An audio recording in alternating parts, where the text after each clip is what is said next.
Good evening, good evening to you. Good evening, good evening to you. Good evening, good evening. Won't you share it with a friend or two? Good evening, good evening to you. Good evening, good evening to you. Good evening, good evening, good evening, and welcome back. Official Happy New Year from us at Daring Dialogues. I want to thank each and every one of you for tuning in. Thank you to those who are live and to those who will come swing through and catch the replay. I am so glad to be back, and I'm also glad to be alive and in the land of the living, right? So much has happened since we went off air last year to take our break. And I wound up getting COVID, and my husband wound up getting COVID, and lots of other people that we knew between somewhere between December 20th and into the new year. Lots of people wound up getting some variation of COVID.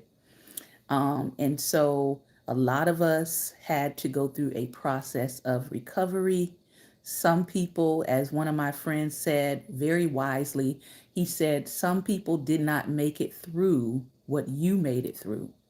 And so I am very thankful. I am very grateful that all of the things that we spent the last 2 years putting into practice with our own lives, the things that we taught other people, about your immune system and getting your immune system together, taking the time to build your immune system, taking the time to check your vitamin levels, your mineral levels, pay attention to your blood work, all of those different things, I feel definitely played a factor in how well we were able to recuperate and bounce back and get back into the swing of things for our own life.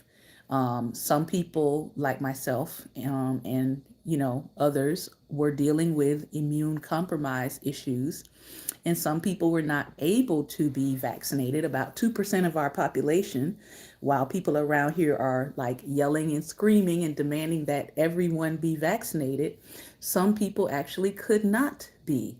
So it was super important to do those other things, to be in a place where if you received it or you got the virus, that you were able to fight it off naturally.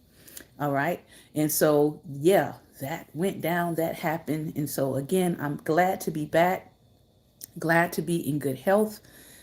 Still dealing with a little bit of a cough, but other than that, my energy level is back, and I'm very, very thankful. And I also want to say happy Black History Month.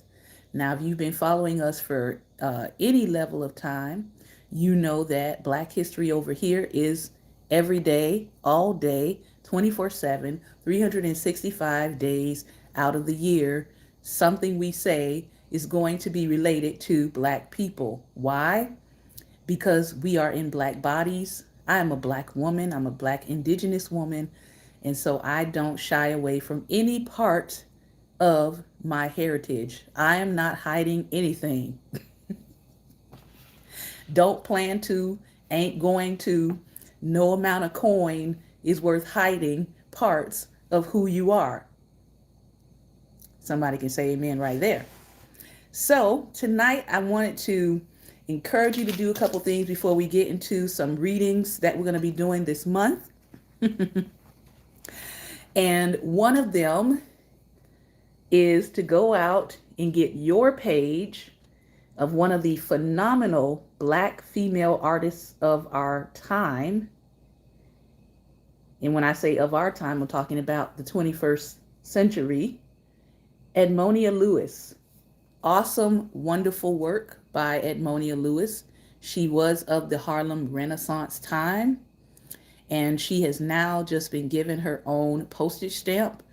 And let me tell you, it was something to chase these down. I went to like 3 different post offices looking for a page of Edmonia Lewis. So I would encourage you to get yours sooner rather than later before they say, sorry, we're all out of them.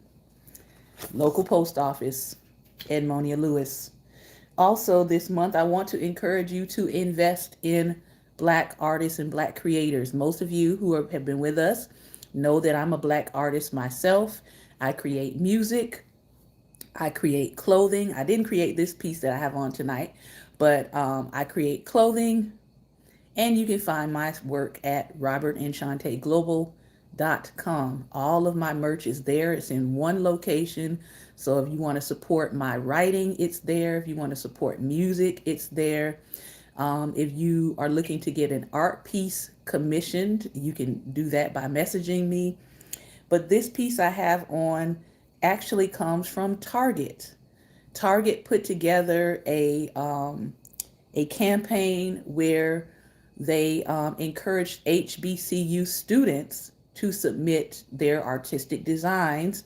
And this was one that was selected by Target, which is great publicity for that college student, really, to have their design chosen, to be printed. And the cotton from this hoodie actually comes from Black farmers. So it's like a twofer. So it's a Black designer printed on cotton that comes from a Black farm. This is available at Target. This is not a sponsored ad. I just like the hoodie and I like the message that it sends. But you can find this hoodie at Target during this month. I did have to have mine shipped because my local Target did not have it. But if you go on the Target website, you will be able to find this green hoodie that says, "We Rise." And again, it is created by an HBCU student who has now had the opportunity to have exposure to their art. I also want to encourage you to invest in visual artists. Now, I create visual art, but I also am a collector as well. And I just added to my collection this year with the artist, and I'm trying to make sure I don't knock my work over here. His name is, I believe, James Charles Morris. I think I'm saying that right. It's on the back of the pieces. But I wanted to show you some of his amazing artwork. You can find him on IG. And these are what we would call G clay prints. They are canvases. And he has a limited amount of each one. So if you know anything about art and collecting and investments, once the limited editions are done, that's it. So I did grab a couple of his pieces, and I've got to figure out where I'm going to hang them. But this is one. This is the Marley piece. And when you order them, as you can see, they already come with a mat. But really professionally, you do want to have them professionally framed with non-glare museum glass. That's the highest quality of glass that you can put on your artwork. It takes away the glare from the image. So if you want to take a picture of it, you don't have that light bouncing back at you. And then museum glass is to preserve the art piece so that it's not fading with time. The other one I got was my birthday in Lefty twin, Jimi Hendrix. And let's see, the other two are Prince and he's got about, I would say, 25 to 30 people. These are just the ones that I chose because some of them I already have through other painters. And then Baldwin. So I'm going to get these framed and figure out a nice space in my home where I can showcase his art pieces. Again, I encourage you to invest in art. Why? Art is like stock. It is an appreciating asset. So if you have friends who are artists, you should probably ask them to commission you at least one painting in their lifetime so that you can have some investment portfolio with art. Imagine all of the people who knew Basquiat who didn't say, hey, can you create me a piece? Because now his pieces sell for millions of dollars. Ah, well. All right, we're moving into our reading tonight. I'm going to be reading from a couple of books for Black History Month. Tonight is Black Table Talk, and this one is called The Fierce 44. I really like this because anybody can read it from your young adult all the way up into your adult. So we're talking middle school, high school, adult age. This is pretty much a perfect read. It's colorfully illustrated. It's beautiful inside the illustrations. It captures your attention and it provides you enough information to make you go dig further if you want to know more. So the first person we're talking about tonight is Robert Abbott. Robert Abbott, and love again the illustration here of Robert Abbott. Robert Abbott was the founder of the Chicago Defender, and he lived from 1870 to 1940.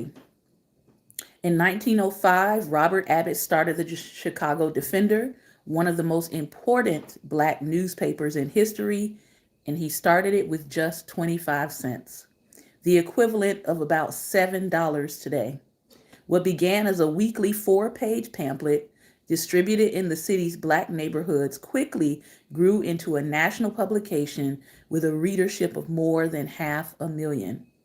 The success of the Defender made Abbott, the former son of the enslaved, into one of the nation's most prominent Black millionaires and paved the way for other successful Black publishers.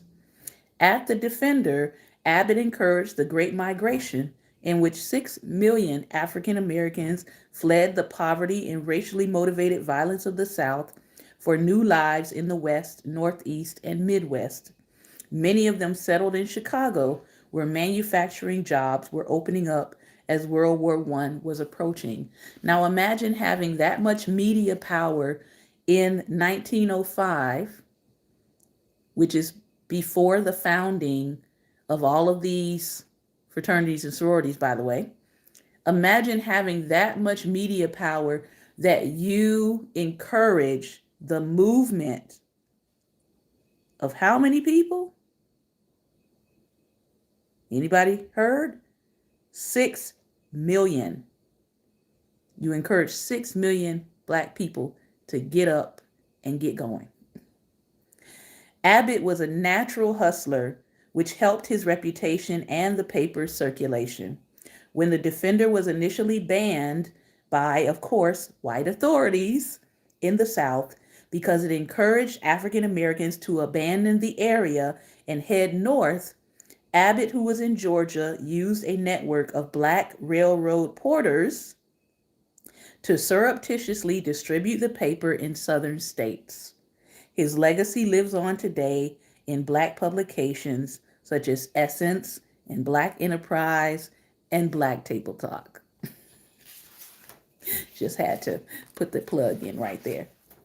All right, the next person that we're sharing on tonight, and we're going to keep it rolling, is Ella Baker.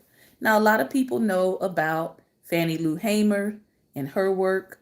A lot of people, of course, know about Coretta Scott King and Martin Luther King. But let's talk a little bit tonight about Ella Baker. Why Ella Baker?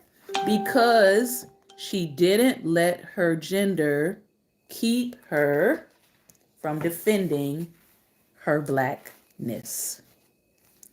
Ella Baker was a civil rights activist who lived from 1903 to 1986. Ella Baker's grandmother, a formerly enslaved, used to tell her a story about being threatened with a whipping for refusing to marry a man whom her owner's wife had selected for her. That story helped fuel Baker's lifelong quest for justice for her people. She became one of the most important behind-the-scenes organizers in the civil rights movement. In the 1940s, Baker worked at the National Association for the Advancement of Colored People, helping to convince Black people that the United States could and should exist without discrimination based on race. Imagine that. We're still having to convince people that the United States can exist without discriminating against certain groups of people. In 1957, she moved to Atlanta to help Martin Luther King Jr. form the SCLC, the Southern Christian Leadership Conference, organizing protests and running a voter registration campaign called the Crusade for Citizenship. But Baker grew frustrated with the leadership style of the men at the top of the organization who didn't know how to deal with a strong woman. Fancy that. Inspired by 4 college students who refused to leave a lunch counter at Woolworth's in Greensboro, North Carolina, after they were denied service, Baker helped create the Student Nonviolent Coordinating Committee, or SNCC as people call it. Pronounced SNCC, the group emphasized voting rights for African Americans and helped organize the Freedom Rides, in which Black and white students tried to desegregate bus terminals in the South. Baker's nickname was Fundi, which is Swahili for a person who teaches a craft to the next generation. Baker viewed young people as one of the strongest and most important aspects of the civil rights movement. As long as they had the audacity to dream of a better, equal, and brighter tomorrow and were willing to work for it through peaceful protest, a fairer society awaited them. I encourage you, because there are several books out now on Ella Baker. I encourage you to dig more into her story, because she was kind of like, I would say, the wheels on the bus, right? She was the person kind of moving the vehicle of the civil rights movement along in the background. Yes, the men were prominent and upfront and giving speeches. Yes, yes, yes. But you also had to have people who were moving the parts along, who were the organizers, and she was in the background. The second book that I'm coming from tonight, and of course I'll be reading from these books every single night, weeknights this month, okay? This one is called A Black Woman Did That.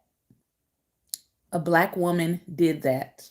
These are found wherever books are sold, but I'm always going to encourage you to hit up your local Black bookstore first to see if you can find the books.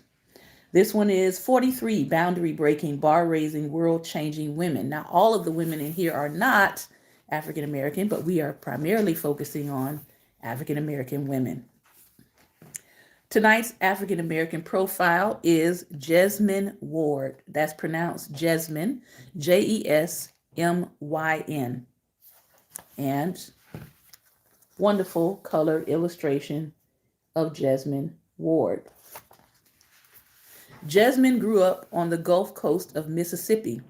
Her family has been poor or working class and living in the same place for generations, in a part of the country with a particular reputation for oppressing African Americans. The state has historically ranked high in poverty and low in the quality of education it provides. Jasmine was familiar with hardship as a young person in the 80s and the 90s. Years later, when she delivered the commencement speech at Tulane University in 2018, Jasmine told the graduates about her grandmother, who worked in her father's fields as a child and had to leave school at 13 because in the 40s, there were no schools nearby that allowed for African American students. She said, "My grandmother thought that if her children finished high school, they wouldn't have to work as hard as she did. She thought they wouldn't have to labor as housekeepers or as maids, but her kids' lives were as hard as hers. Many of Jasmine's loved ones either worked one dead end job after another or they were chronically unemployed. Her own mother cleaned houses for a living. Jasmine was determined to have a better life. So I studied, she told the crowd. For Jasmine, schoolwork was not a burden, but classmates sometimes were. In public school, fellow black students picked on her for being a shy bookworm. Her mother's employer paid for her to go to private school that had a better academic reputation. But as that school's sole and only black student, she was bullied and isolated by the wealthy white students because of her race and her background. After graduation, she left Mississippi, traveling across the country to attend Stanford University in California. She says she wasn't academically the standout student that she'd been in high school, but she was determined to stick it out. And she did, earning her bachelor's degree in English in 1999 and a master's degree in media studies and communications a year later. She was drawn to literature and aspired to be a writer. But without a job, she moved back home to Delisle, Mississippi. And 6 months later, tragedy struck Jasmine's family. Her younger brother Joshua was killed when a drunk driver hit his car. Jasmine once hesitated to write about hurtful aspects of her past, but after her brother's death, her outlook changed. She felt driven to write about poor black people in Mississippi. I didn't have a choice anymore, she has said. I couldn't run from that desire to tell stories, the desire to tell stories about us and the people I loved.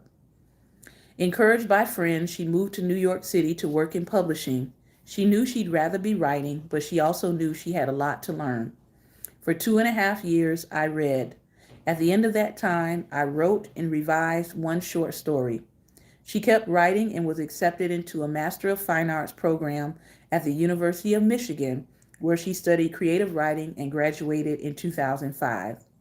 Shortly after that, Hurricane Katrina devastated the Gulf region. Jasmine was there when water rose up through the floor and filled her grandmother's home. Denied shelter by a white neighbor, she and her family waited out the storm in a truck parked in an open field. The trauma of the hurricane, of fighting against the elements of survival, changed her again.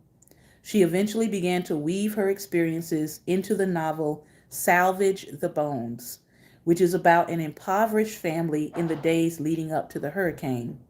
In it, she vividly describes the hurricane's devastation. She left us a dark gulf and salt-burned land. She left us to learn to crawl. She left us to salvage. In spite of the brutal power of her writing, Jasmine was met with rejection early on when she sent her work to publishers and agents. Often the rejections were not even about how she wrote, but what she wrote about. She felt there was a subtext or underlying message in the responses she got from editors. People will not read your work because these are not quote unquote universal stories. I don't know whether some doorkeepers felt this way because I wrote about poor people, or because I wrote about black people, or because I wrote about Southerners. She kept on sending out her work, and ultimately her perseverance paid off. Salvage the Bones was not only published, but it also won the prestigious National Book Award in Fiction in 2011. 2 years later, she published a critically acclaimed memoir called When We Reaped, Men We Reaped. In it, she recounts the stories of 5 young black men she knew, including her brother Joshua, who all died within 4 years of one another. Jasmine used her talent to express her pain, her joy, and the experiences of people who looked and sounded like the people she grew up with. And she has become one of the most celebrated young writers of our generation. In 2017, she became the first woman to receive 2 National Book Awards for fiction when her novel, Sing, Unburied Sing, won the award. In describing the book, the judges wrote that it was a narrative so beautifully taught and heartbreakingly eloquent that it stops the breath. That same year, the MacArthur Foundation gave her a fellowship, now wildly successful, She admits that she writes for her younger self. She secretly dreamed of all of this, she has said. She wouldn't admit it, and she wasn't very confident about it, but she secretly hoped. I realized that education wasn't one choice. Instead, it was a lifetime's undertaking. Jasmine Ward returned to her birthplace of Delisle, Mississippi in 2010.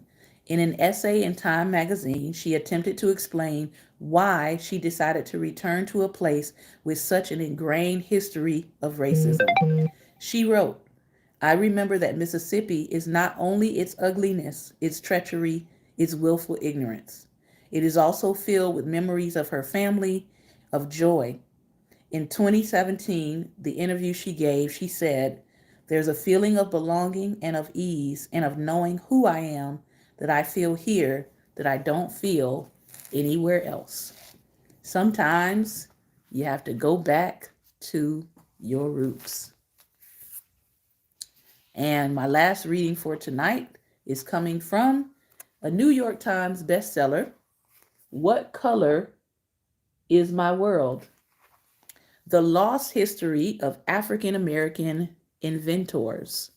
Yeah, did you know that there's a book on it made available for young people and young adults? This one is by Kareem Abdul-Jabbar and Raymond Obsfeld. So let's hop into it. Let's see who we've got in here tonight.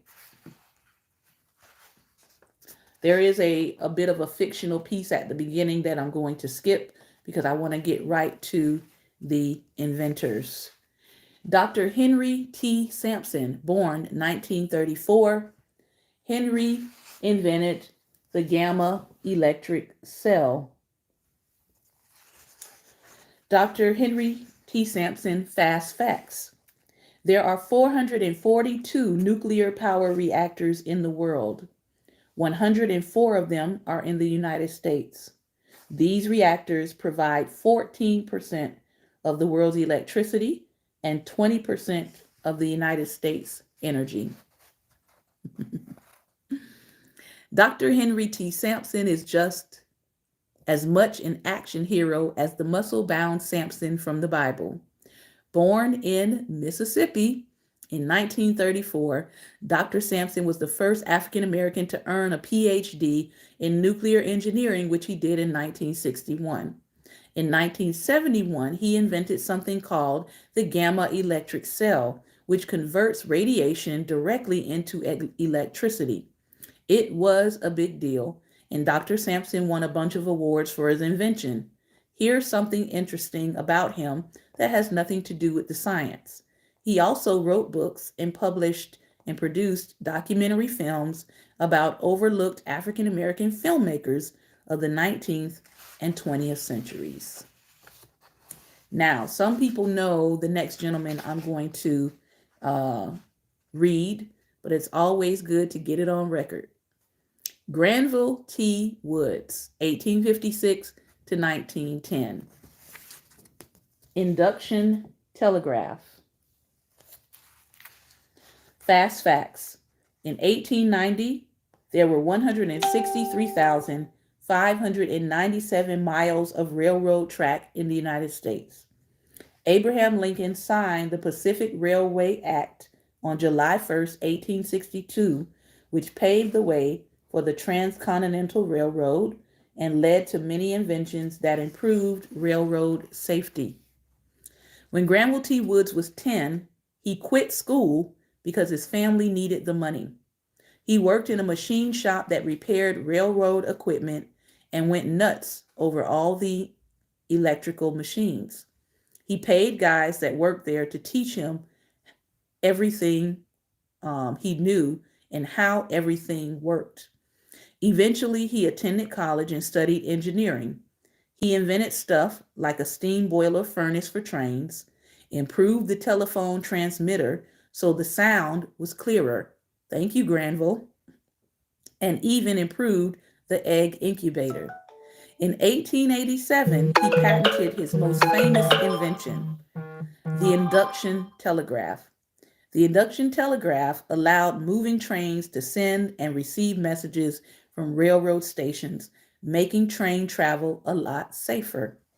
Thomas Edison was so impressed that he offered Woods a job, but the Black Edison, that's what they called him, preferred to stay, the one and only Black Granville Woods, and to continue to work for himself. And some people say Edison was out here hijacking some of Granville T. Wood's inventions. That's the word on the street. All right. So those are the facts that I wanted to share with you all tonight.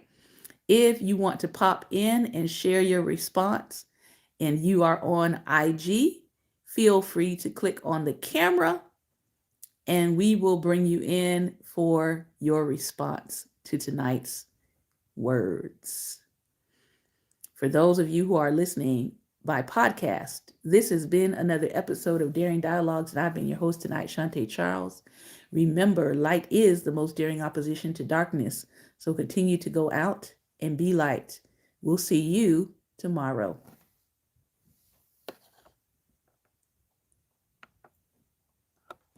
All right, I am bringing Mr. Lockett in, Pastor Lockett. Good evening. Good evening. I almost said good morning. But it's so good to be back. So good to be back. So I'm going to speak about the last couple that men that you talked about. Mm-hmm. Gamma radiation, a black man. Mm-hmm. You know how much money was made off that? Right. I mean, in the medical field, other fields, and then you even got movies and comic books. Mm-hmm. We're going to talk about the Hulk. Because isn't that what gave him his powers? The way the story goes and that, that comic book and the movie that was made, Gamma Radiation? Mm.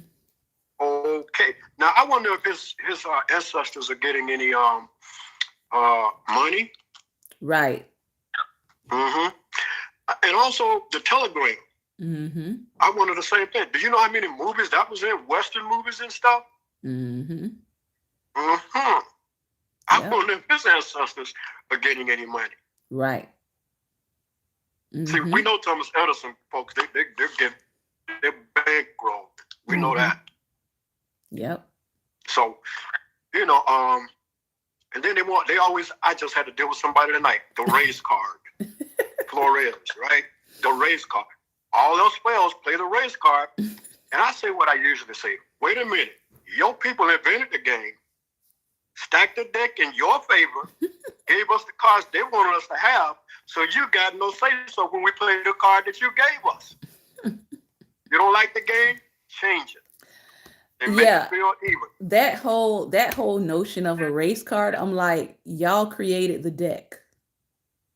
Don't tell me about a card. Right. I mean, come on, let's get real. Because that's what it was, racism. Yeah. When a coach can text you and say congratulations, but the wrong Brian. Wow. I mean, what are you saying? The wrong Brian? Exactly what are you saying? Because the other Brian was a white man. Wow. So, I mean, come on. We ain't stupid.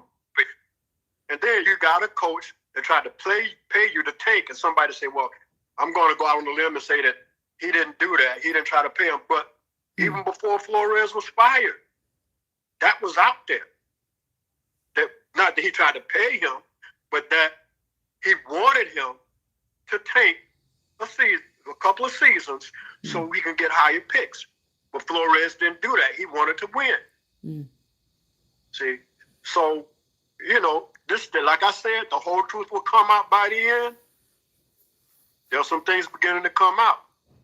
Yeah. We've been out of the loop for a while, but we've definitely been seeing all of the news that has been happening. And so as we are kicking off day 1 of Black History Month, of course, we want to remind people that in this space, Black history is every day. We don't Every day. stop. We don't Never. stop when February 28th gets here or February 29th, depending on whether it's a leap year or not. It's every day in this space. Every day we're reading someone who is Black because so Mm-hmm. many times our voices have been silenced or marginalized. And speaking Mm-hmm. and speaking of that, my pages right now through Facebook are being suppressed, literally suppressed. They have sent me messages and said, "We're restricting you. You can't go live." I can't go live. I have to use my husband's Facebook page to go live on any of my pages. So that's ministry pages, Black Table Talk, Daring Dialogues. I can't go live on any of those pages through my own account. They also said, "We're going to demonetize you." I wasn't making money from Facebook anyway. But they basically said, "We're going to demonetize you." They also told me you can't run any ads through Facebook. So that means anything that I wanted to, like as far as my merch or anything, if I wanted to run ads to sell, I can't do that. And of course, they're doing all of this during Black History Month at the time when they know that people are looking to support and buy from Black business owners. So to Pastor me, Shante. that is a form of economic embargo. Pastor Shante, let me ask you this. You can't post any advertisements, but can other people post advertisements for you? Yes, they can. Yep. Okay, we will be doing that. Yep. So if you share my website, it's robertandshantaeglobal.com. You can share my website. You can put on a shirt that you have and say, "Hey, go to this site and purchase." But I cannot do any of that from my accounts. And it all stemmed from me putting up a picture, a real picture from Rome From Rome. of what Christ actually looked like, and they turned around and said it was not the oldest image of Christ, which I never said because I looked at my post Right. that they pulled. I never said that. Nope. But the Kenny Loggins Christ is definitely not the oldest. You but see that one all the time. but did you notice nobody has been silenced and the Kenny Loggins Christ has never been pulled? And no one has ever been said, nobody has ever received a message from Facebook that you're sharing a false image and that is not Christ at all. And Not at nobody all. has ever been banned and told that they're sharing misinformation for an image that's not even Jesus. Mm-hmm. You see how that works? Yes. So you tell See? me that the Black Christ, Racism. is false information, but the white one that's spread all over Facebook and every other social media platform, that's okay. And that's the actual lie that you're not pulling down. Oh, speaking of which, did you hear about what's going on with Whoopi Goldberg? I did not. They're trying to get her kicked off the show because she spoke the truth about the Jew. Well, we know there were a few blacks, but mainly the Jews that were in the Holocaust were white. Yes.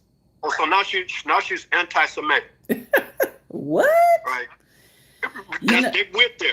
Shante, I posted it on my page and I left a long thing. So listen, look for me to be joining you in Facebook jail. Because I went all the way in. I did. I went all the way in about Christ being black. But yet white people here in America, they made him white. So, I mean, they got it from Rome. There was a specific time that the images were changing, and maybe I'll come back and do a lecture on it for this audience because I do lectures all the time in the art history world and art history space on it. But maybe I will do that for this audience so people can see the change from one time period to the other. There's a definitive place where in the 13 and 1400s, and even earlier than that, he was identifiably black and Afro. And then at around about the 1300s forward, they began to paint God in their own image. They began to, pick their relatives and governors at the time and landowners, and they would have them sit for the portraits of the disciples. That's where the change came in. They were using people that they knew to sit for those biblical people, knowing good and well they were African and not. That's called, now see, that's called deception. See, that's deception. Yeah. Now, also, I think it was right around Christmas in Rome, they was transporting this baby, a black baby, as basically as an image of Christ. Yeah. Transporting from one place to the other. I think they went like three or four different places. But yet, who complained about it? They better not complain about it, because okay, now you're dealing with the Pope in Rome. Okay, so you better not complain about it. But let a black person see the race card. Yes, the race card. Y'all prevented the game. Put up a picture of what Christ should have actually looked like. Oh, that's a big problem. Yeah, so I do want to warn people that if you are sharing, if you go to my pages, Daring Dialogues or Black Table Talk, and you attempt to share from my page, Facebook is going to give you a pop-up that says, this person shares false information. Are you sure you want to share? They literally have a pop-up now, because people have messaged me and said, what's going on with your page? And I'm like, they're literally now lying on my pages, saying that I share out false information to discourage people from sharing from my page. That's how, to me, wicked that platform has become. Well, that would work with me, because I would respond. I would say something like, her information is accurate. But they won't let you let you respond. You only have two choices. You only have two choices. You can either not share or share anyway. And then it will remove the message. But they can't stop me from placing that in the heading, though. No. So they can't stop me from doing that. So either way, listen, I look for ways to get around things. See, I'm in construction. And again, I'm also filming on YouTube right now, because I'm aware that Facebook also owns IG. So it's like, you can't speak the truth about a wicked platform and think that they're going to continue to let you speak the truth about them. That's why I'm always going to have another space where I present my information. I will never completely be dependent on Facebook ever again. I learned that the last time when they banned me from live stream for 1.5 years. And now they're doing it again. So this is where we are with these so-called freedom of speech platforms. It's not freedom of speech. Facebook definitely has certain Black voices that they don't mind promoting.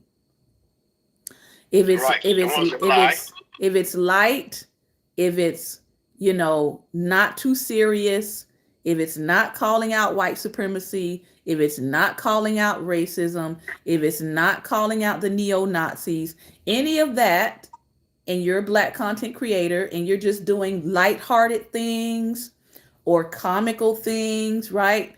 They will help your videos go viral. Or speaking down on other Black people? Oh, if you're speaking down on other Black people, you're getting 1 million views. Hands down. Hands down. Yeah.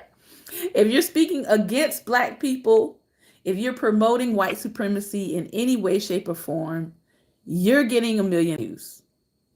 And they might even give you, a deal behind the scenes. Like somebody mentioned, I was watching another content creator who creates in the entertainment space. he said Facebook gave him a $50,000 deal to go live.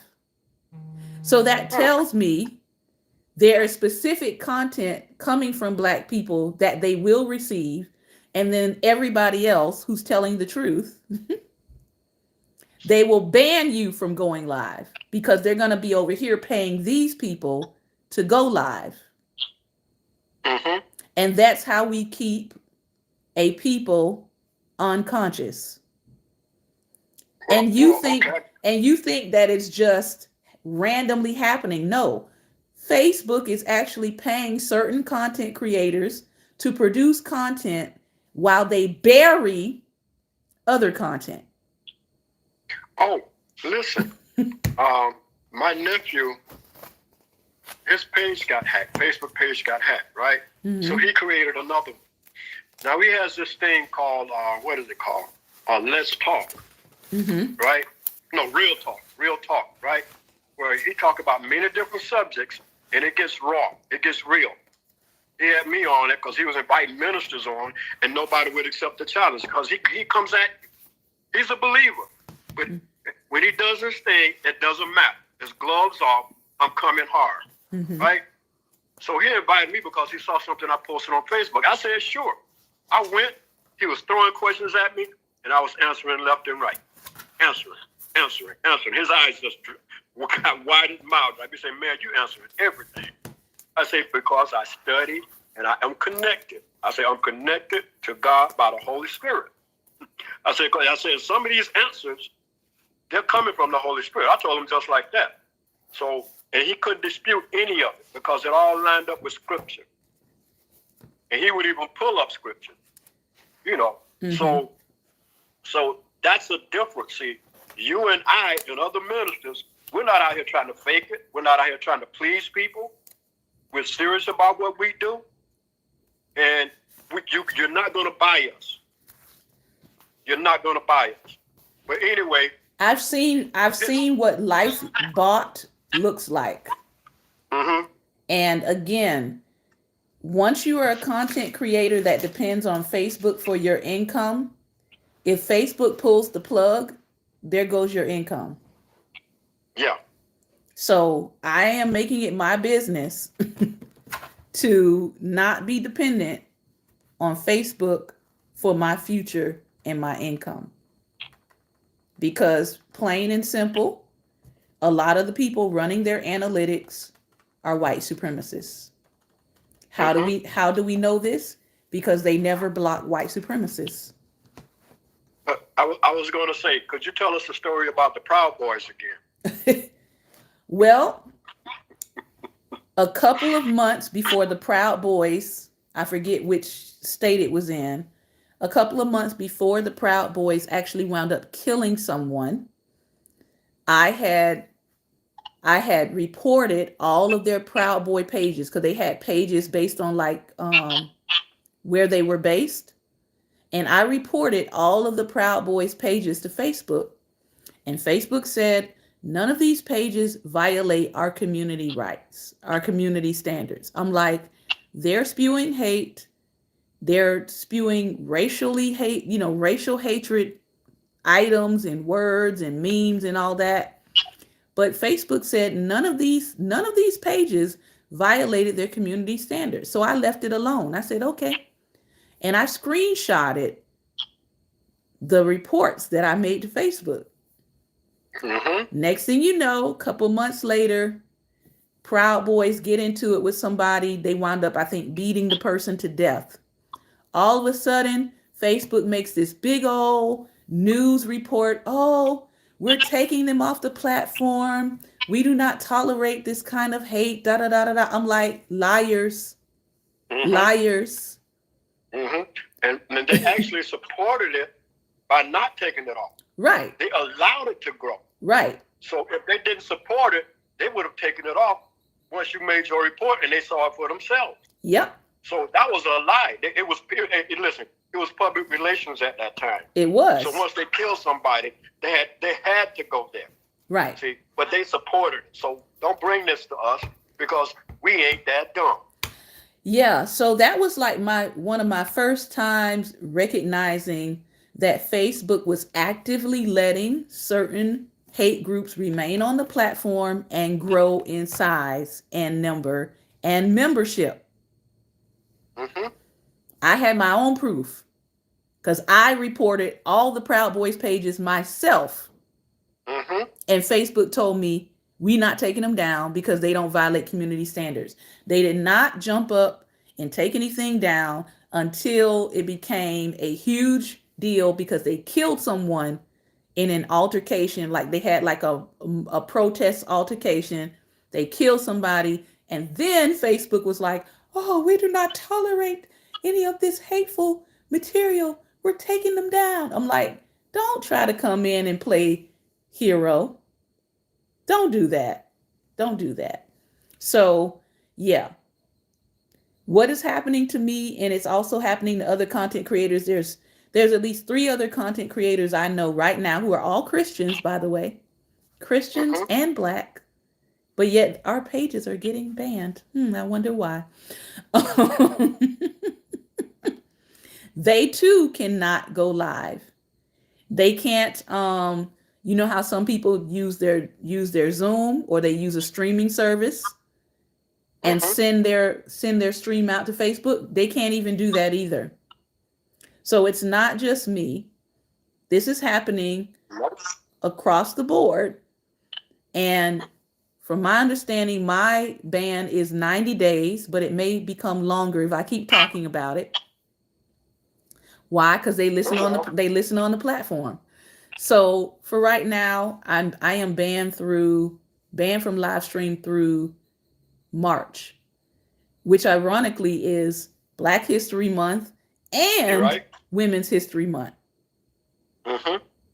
So now you're banning a black person Black. and a black woman Mm-hmm.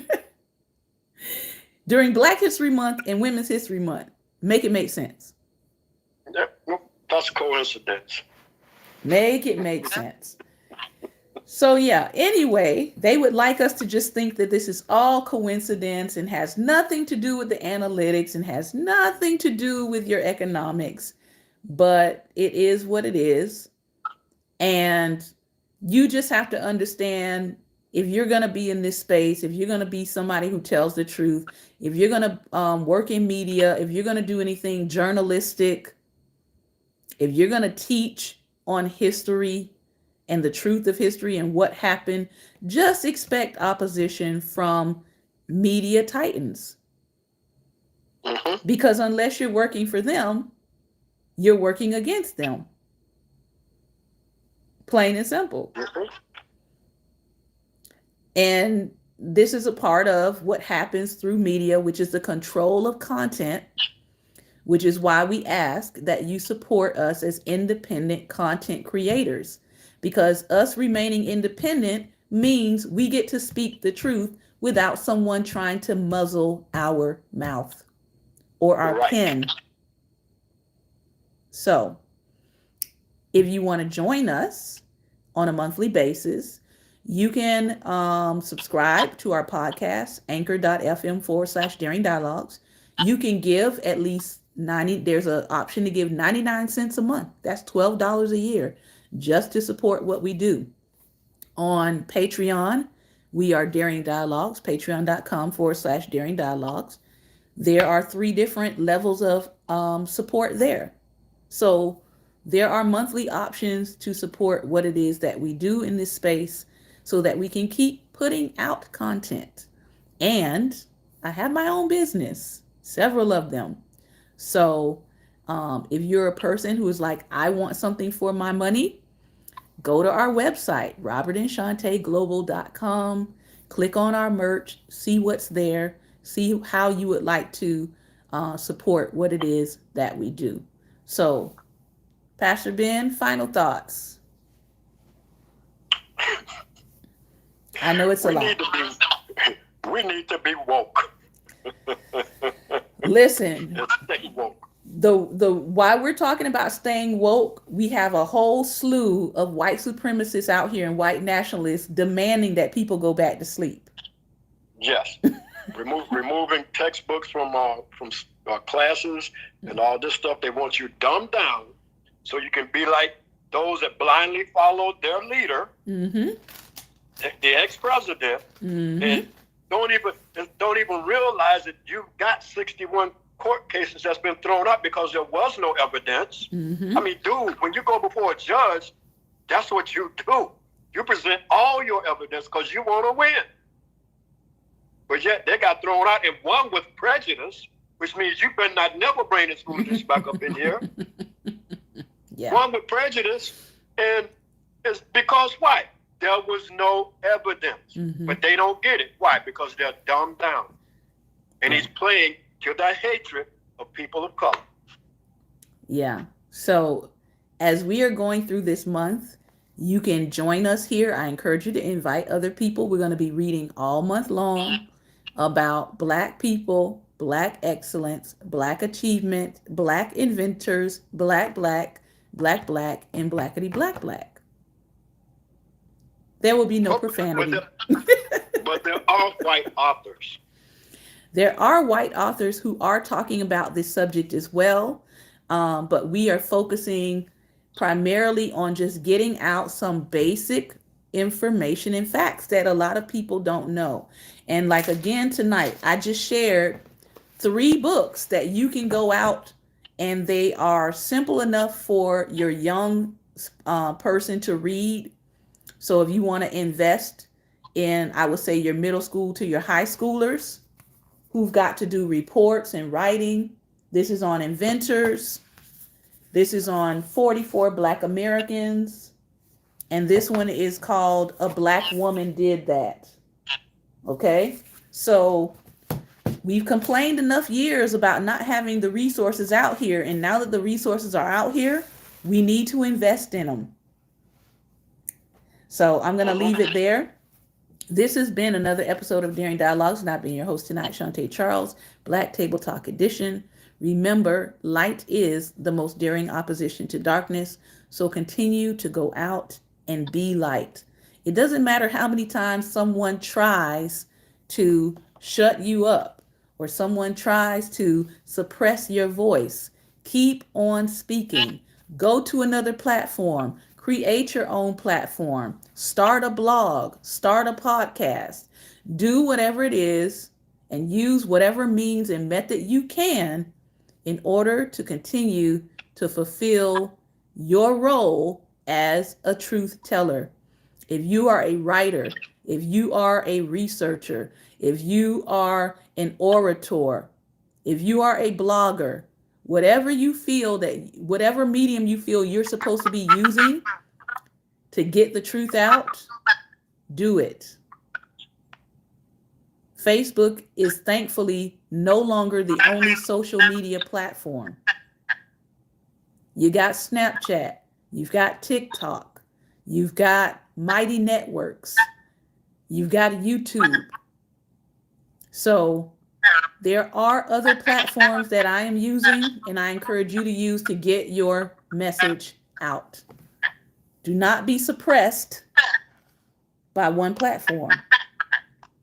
What do they say, Pastor Ben? Don't put all your eggs in one basket. In one basket. Nope. Don't put all your truth in one basket. Spread it out far and wide. Thank you all for your time and attention. We'll be back tomorrow night, 6 p.m. Eastern Standard Time. Take care. And remember, light is the most daring opposition to what, Pastor Ben? Darkness. Darkness. So go out and be light. Thank you very much. Take care, everyone. Bye-bye.